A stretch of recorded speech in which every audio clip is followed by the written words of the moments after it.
This episode of D News is brought to you by Toyota. Guys, this was 3D printed, and I'm gonna eat it.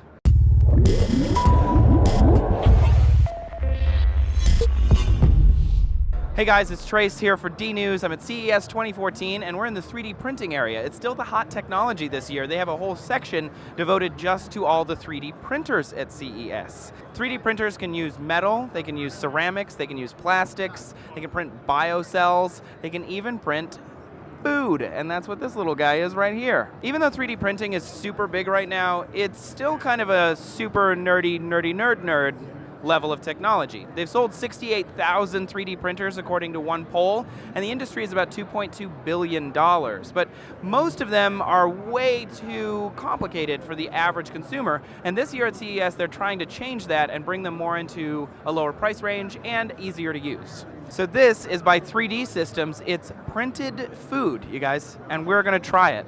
Okay guys, here we go.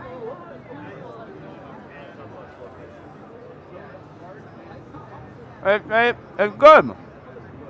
It kind of tastes like the marshmallow in Lucky Charms.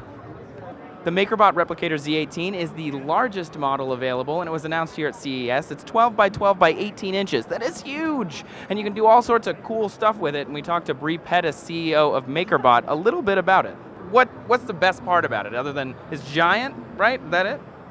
So the MakerBot Replicator Z18 is our biggest 3D printer. We launched a small, medium, and large one, and this is the big one. Okay. And there's a couple things that are special about this. It's got the MakerBot Replicator Smart Extruder.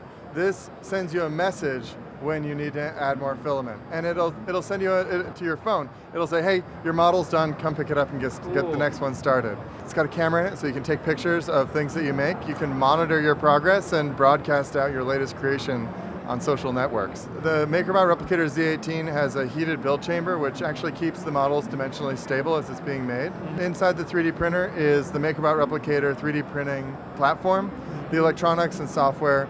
All three 3D printers have very, very powerful electronics and software behind them, and this one's no different. The MakerBot Replicator Z18 is for the person who doesn't want any limits. They want to think big. They don't want any limitations. And the third in our lineup of 3D printers at CES is the DaVinci 1.0. It's made by XYZ Printing, whose parent company was a 2D printer. So they're able to make this guy for $499. Yeah, $499. It's super cheap, but it's made by a 2D printer that now makes 3D printers. They just added that extra D, and it has proprietary print cartridges. So that's pretty much it for 3D printing here at CES 2014. We've got a big guy, we've got a cheap guy, and we've got a tasty guy. Which one of those would you pick if you could have one? Let us know down below in the comments, and thanks a lot for watching D News, everybody. Make sure you subscribe for more. We'll see you next time. Thanks again to Toyota for sponsoring our CES coverage.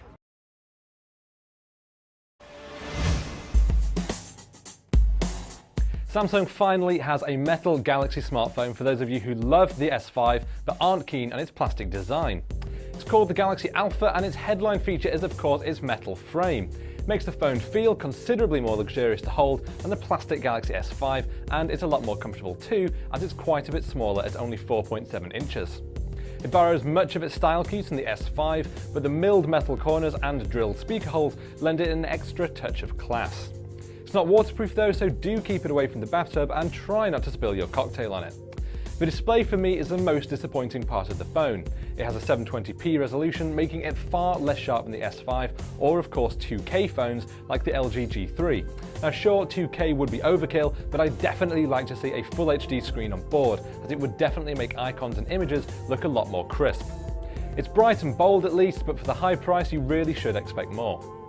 The phone arrives with the latest Android 4.4.4 KitKat on board, over which Samsung has slapped its usual TouchWiz interface. It has some cool features like private mode and S-Health, which can track your heart rate with a sensor on the back, but it's very complicated to use, so may not suit Android newbies. It's running on an octa-core processor made up of 2 quad-core chips, which provides enough power for anything you're likely to throw at it, and on the back of the phone is a 12-megapixel camera. It's a step down from the 16-megapixel camera on the S5, but it still has features like live always-on HDR and 4K video shooting. The Galaxy Alpha generally gets a lot of things right with its more luxurious metal design, good camera, and its comfortable size. Its low screen resolution is a huge disappointment, however, made worse by the phone's very high price. If you're after a solid all-round performer that looks and feels good, it's certainly worth a look, but there are other phones to consider if the metal design is what you're after. I'm Andrew Coyle for CNET, and this is the Samsung Galaxy Alpha.